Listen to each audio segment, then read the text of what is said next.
भागवत गीता में श्री कृष्ण द्वारा दिया गया वह ज्ञान है जो हर इंसान को जानना और समझना चाहिए, क्योंकि ये ज्ञान आपकी ज़िंदगी बदल सकता है और आपको अंधेरे और निराशा से निकालकर उसे खुशहाल ज़िंदगी की तरफ ले जाता है। भगवान श्री कृष्ण भागवत गीता में कहते हैं, मनुष्य का शरीर एक रथ के भांति है, जैसे आँख, कान, नाक, जीभ और त्वचा आदि इन इंद्रियों घोड़ों को जो सारथी चलाता है, वो सारथी ही हमारा मन है और उस रथ में बैठा हुआ स्वामी वही हमारी आत्मा है। मनुष्य की इंद्रियां विषयों की ओर आकर्षित होती रहती है और ये सब तभी तक ही हो सकता है जब तक जीवात्मा अपने मन को काबू में ना लाए।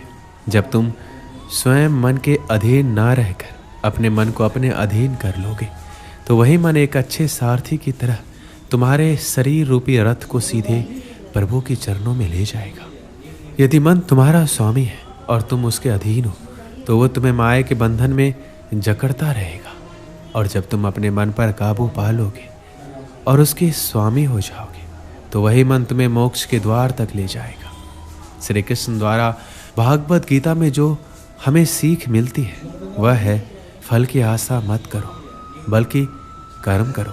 भागवत गीता में भगवान श्री कृष्ण अर्जुन को समझाते, हे अर्जुन, इस संसार के सभी मनुष्य को, सभी प्राणियों को हमेशा कर्म करते रहना चाहिए और फल की आशा कभी नहीं करनी चाहिए, क्योंकि फल की प्राप्ति उसके हाथ में नहीं होती लेकिन कर्म उसके हाथ में होता है।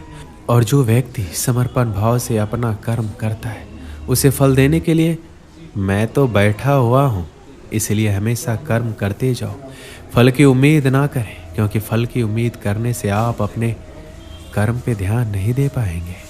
कर्म करने वाला व्यक्ति आज नहीं तो कल जरूर सफल होता है, लेकिन अकर्मण्य व्यक्ति जीवन में कभी भी सफल नहीं हो पाता। इसलिए अगर आप सफल होना चाहते हैं तो अपने कर्म पर पूरा ध्यान देने की ज़रूरत है और हमेशा से ही अच्छे कर्म करने चाहिए, जिससे आपको अच्छे फल की प्राप्ति हो। अगर कर्म करने के बावजूद आपको अपने मनचाहे फल की प्राप्ति नहीं हो पा रही है तो कभी भी निराश नहीं होना चाहिए, बल्कि श्री कृष्ण पे भरोसा कर आगे बढ़ने की चेष्टा करते रहना चाहिए। यकीन मानिए, भगवान आज नहीं तो कल आपको सफल, समृद्धि और आपके कर्मों का सही फल जरूर देंगे।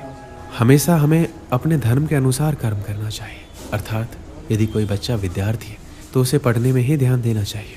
सैनिकों को अपने देश की रक्षा, राजा को अपने प्रजा की रक्षा, माता पिता को अपने संतानों को प्रेम, बच्चों को अपने बूढ़े माँ बाप की सेवा तथा शासक को शासन करना चाहिए। श्री कृष्ण ये कहना चाहते हैं, हर व्यक्ति अपने कर्म को सही रूप से करेगा तो इस समाज में हमेशा संतुलन बना रहेगा, फिर कभी भी किसी को किसी से परेशानी नहीं होगी। श्री कृष्ण द्वारा बताए गए भागवत गीता में हमें जो सीख मिलती है वो है अहंकार से दूर रहना।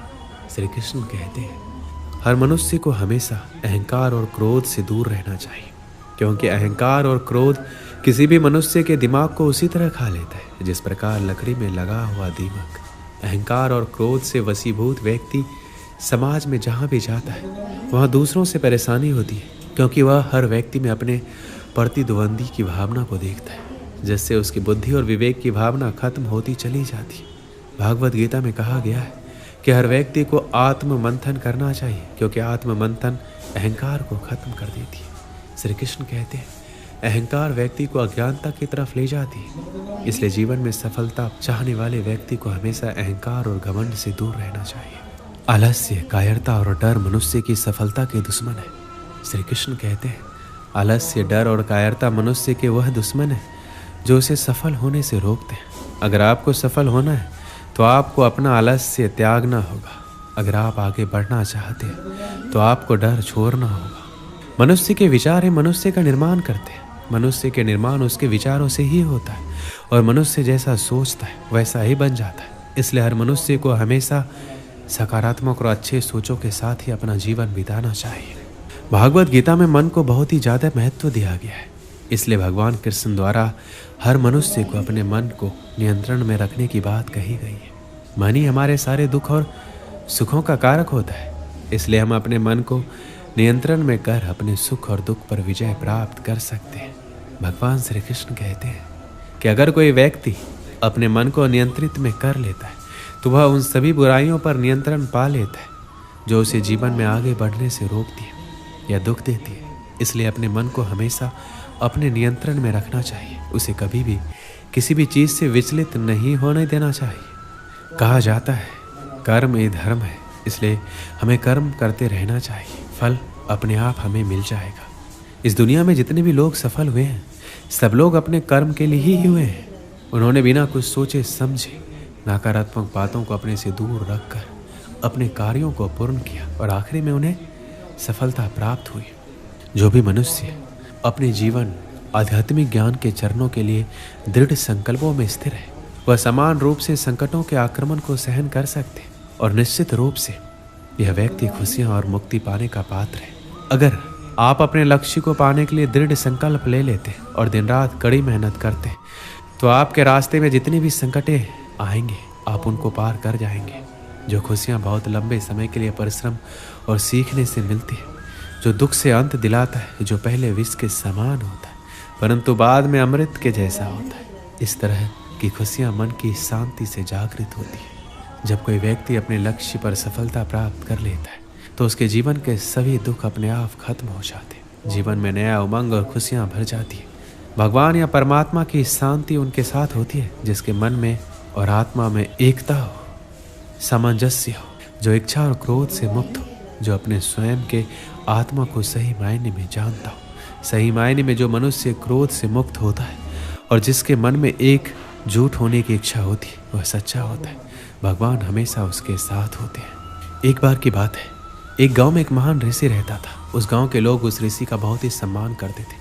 गांव के सभी लोग जब भी कोई समस्या में होते तो वो ऋषि उस समस्या का हल जरूर बताते। सभी गांव वाले उस ऋषि से बहुत प्रसन्न थे। हर बार कोई नई समस्या लेकर उस ऋषि के पास जाता और महान ऋषि उस समस्या का हल बताते। एक बार एक व्यक्ति उस ऋषि के पास एक सवाल लेकर आया और ऋषि से पूछा, गुरुजी, मैं एक सवाल पूछना चाहता हूँ। तो ऋषि ने कहा, पूछो, तुम्हारा क्या सवाल है? तो व्यक्ति कहता है, मैं खुश कैसे रह सकता हूँ? मेरी खुशी का राज क्या है? तभी ऋषि ने जवाब दिया, इसका जवाब पाने के लिए तुम्हें मेरे साथ जंगल में चलना होगा। कुछ समय बाद वह व्यक्ति खुशी का राज जानने के लिए ऋषि के साथ जंगल में जाने के लिए निकल लेता है और दोनों जंगल में जाते हैं। तभी रास्ते में एक बड़ा पत्थर आता है और ऋषि उस पत्थर को अपने साथ लेने के लिए उस व्यक्ति को कहता है। वह व्यक्ति ऋषि के आदेश को मानते हुए उस पत्थर को अपने हाथों में उठा लेता है। कुछ समय बाद उस व्यक्ति को उस पत्थर से हल्का दर्द होने लग जाता है। वह व्यक्ति इस दर्द को सहन कर लेता है और चलता रहता है। काफ़ी समय तक वह व्यक्ति उस दर्द को सहन कर लेता है, लेकिन जब उसे दर्द ज़्यादा होने लगता है तब वो ऋषि से कहता है, मुझे दर्द हो रहा है, मैं थक गया हूँ। तभी ऋषि कहता है, इसे नीचे रख दो। वह व्यक्ति पत्थर को नीचे रखता है, उसे राहत मिलती है। फिर मुनि कहते हैं, यह है तुम्हारी खुशी का राज। वह व्यक्ति वापस पूछता है, गुरुजी, मैं समझा नहीं। फिर ऋषि वापस उस व्यक्ति को जवाब देते हुए कहते हैं कि जिस तरह तुमने इस भारी पत्थर को 10 मिनट के लिए उठाकर रखा तो तुम्हें थोड़ा दर्द हुआ, 20 मिनट तक उठाया तो उससे ज़्यादा और अधिक समय तक उठाकर रखा तो ज़्यादा दर्द होने लगा। ठीक उसी प्रकार जितने देर हम अपने पर दुखों का बोझ लिए फिरेंगे हमें खुशी नहीं मिलेगी, निराशा ही मिलती रहेगी। हमारी खुशी का राज सिर्फ इस पर निर्भर करता है कि हम कितनी देर तक दुखों का बोझ अपने ऊपर रखते हैं। यदि तुम्हें अपने जीवन में खुश रहना है तो कभी अपने ऊपर दुख को हावी मत होने दीजिए। दुख इस भारी पत्थर की तरह है, जिसे हम जितना रखेंगे उतना ही हमें दर्द और कष्ट देता रहेगा। दोस्तों, इस वीडियो में बस इतना ही। मिलते हैं अगली वीडियो में। अपना ख्याल रखिएगा। जय श्री कृष्ण।